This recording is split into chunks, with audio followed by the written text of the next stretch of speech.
22대 국회의원 선거 개표가 가장 마음을 졸일 인물은 아마도 윤석열 대통령과 한동훈 국민의힘 비대위원장일 것으로 추측됩니다. 방송사 출구조사 결과 발표할 때만 해도 거의 지옥에 떨어지는 기분이었을 윤석열 대통령과 한동훈 위원장. 10일 오후 6시 범야권 의석이 200석을 가뿐히 넘긴다는 출구조사 결과가 발표되면서 국민의힘 개표 상황실에는 정적만 흘렀습니다. 용산 대통령실 상황은 알려지지 않았지만 꼭 그림을 봐야 알 수 있는 건 아닐 터. 하지만 우여곡절 끝에 국민의힘이 개헌과 탄핵 저지선인 100석은 확실하게 넘겼습니다.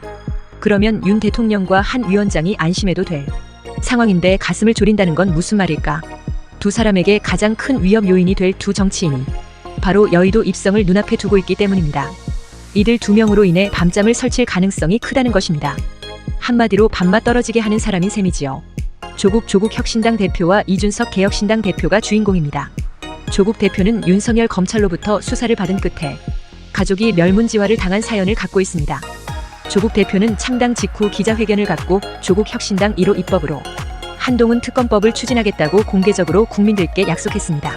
한동훈 특검법을 발의하겠습니다. 조국 대표는 진보개혁 성향의 인사들을 대거 영입했는데 그들이 대부분 금배지를 달게 됐습니다.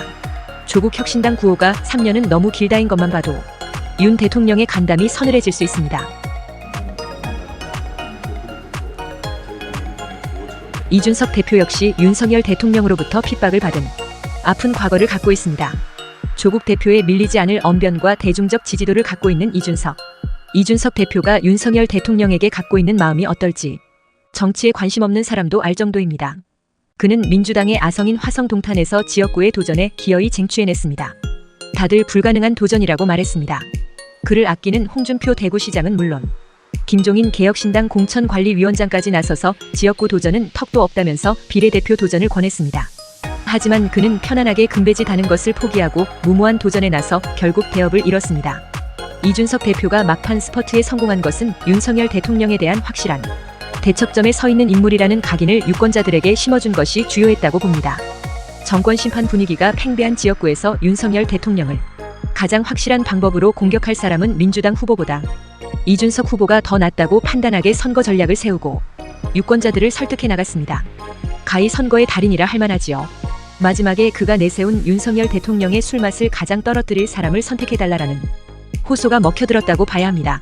나와 있는 후보 셋 중에 누가 당선되어야 윤석열 대통령께서 좋아하시는 약주가 이렇게 볼 때 조국 대표와 이준석 대표의 등원은 윤석열 대통령과 한동훈 비대위원장에게 가장 예리한 비수가 될 것으로 전망됩니다. 잠 못 이루는 윤석열 대통령과 한동훈 위원장. 이제 이유를 정확하게 아실 겁니다. 스픽스는 말하는 언론입니다. 대세는 유튜브, 그중에서 스픽스. 좋아요, 댓글, 구독, 알림 설정. 여러분이 저희를 사랑해 주시고 우리가